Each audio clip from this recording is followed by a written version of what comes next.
Hi everyone, welcome to FinCom Education. I am Professor Amandeep Kaur. Today I will talk about Economic Order Quantity और EOQ.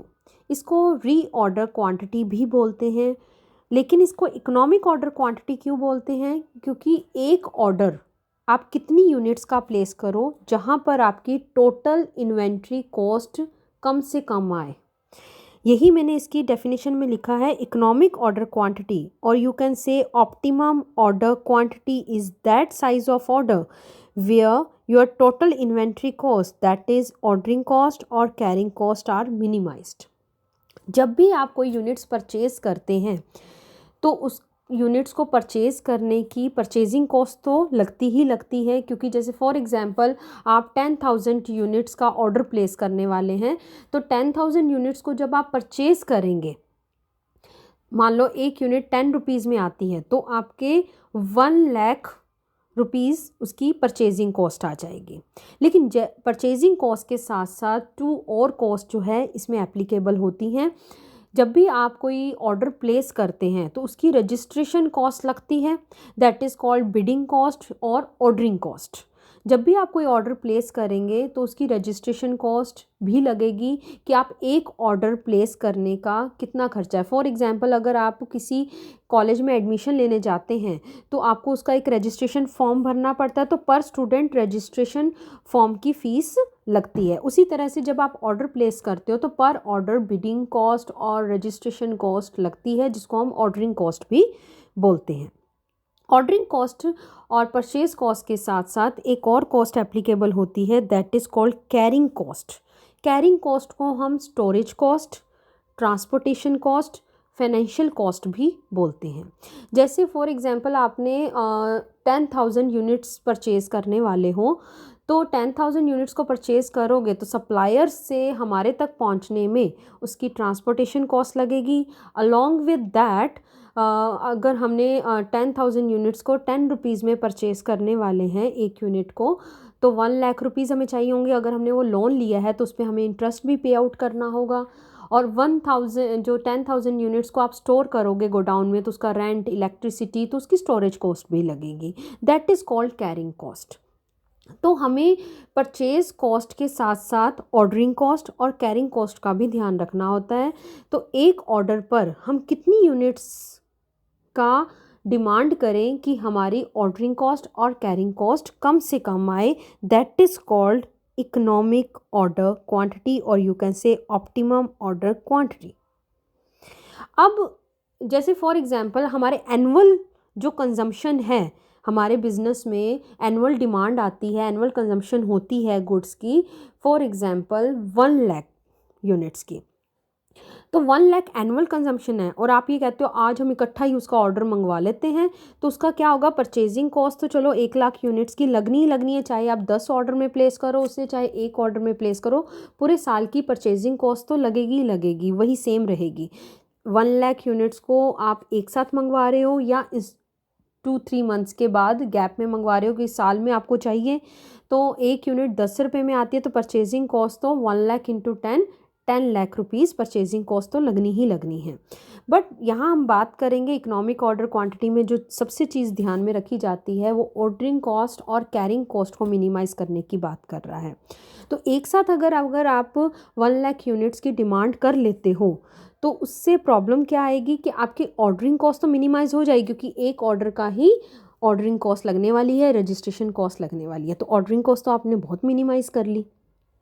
But जो carrying cost है, जो like transportation cost है, या 1,00,000 units को purchase करने के लिए हमें 10,00,000 रुपए चाहिए होंगे, वो अगर आपने लोन ले लिया एक साथ तो उस पर इंटरेस्ट आपका बढ़ जाएगा। उसको स्टोर करने के लिए गोडाउन थोड़ा सा बड़ा लेना पड़ेगा आपको, गोडाउन का रेंट बढ़ जाएगा, तो वो हर चीज़ें कैरिंग कॉस्ट इंक्रीज़ हो जाएगी।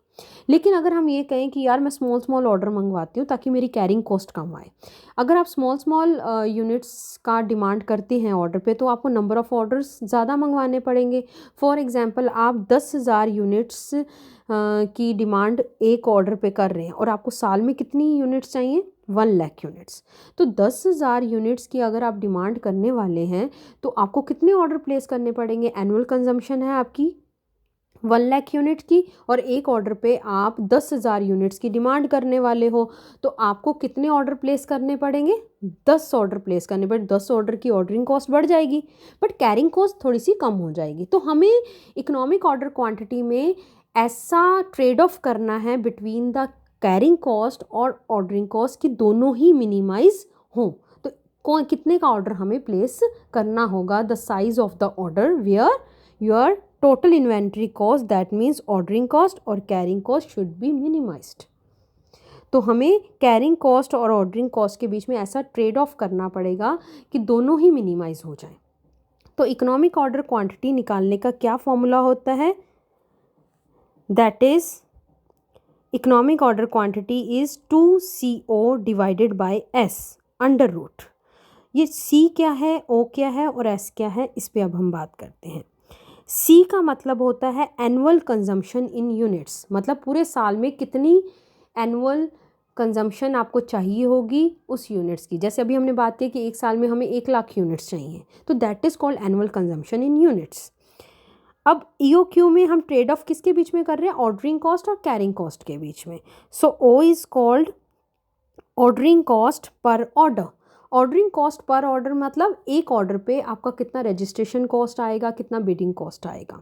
तो ये पर ऑर्डर होता है, हर ऑर्डर के अकॉर्डिंगली लगता है, नंबर ऑफ यूनिट्स के अकॉर्डिंग नहीं होता है, ये पर ऑर्डर पे होता है।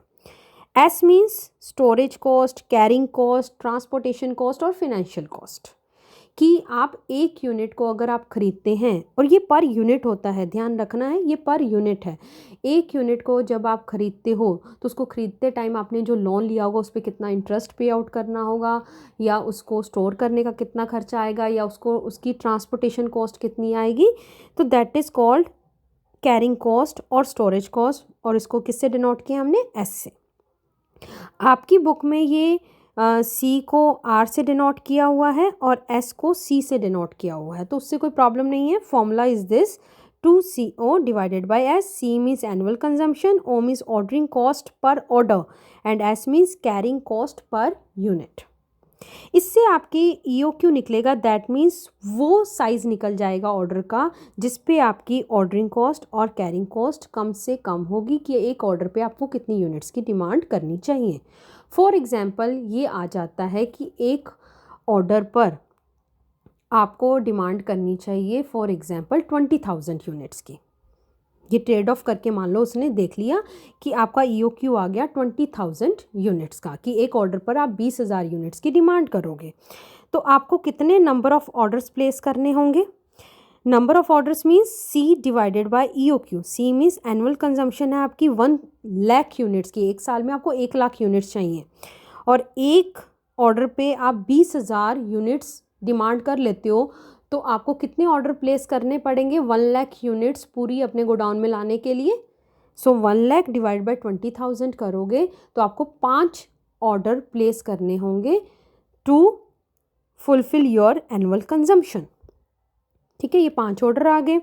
अब एक ऑर्डर और दूसरे ऑर्डर के बीच में कितना गैप हुआ? मतलब एक ऑर्डर के साथ साथ अगर आप मान लो दूसरा ऑर्डर, एक ऑर्डर में आपने 20,000 यूनिट्स डिमांड कर ली, सेकंड ऑर्डर आप डिमांड करना चाहते हो, तो वो सेकंड ऑर्डर कब डिमांड करोगे? एक ऑर्डर और दूसरे ऑर्डर के बीच में कितना टाइम गैप होगा?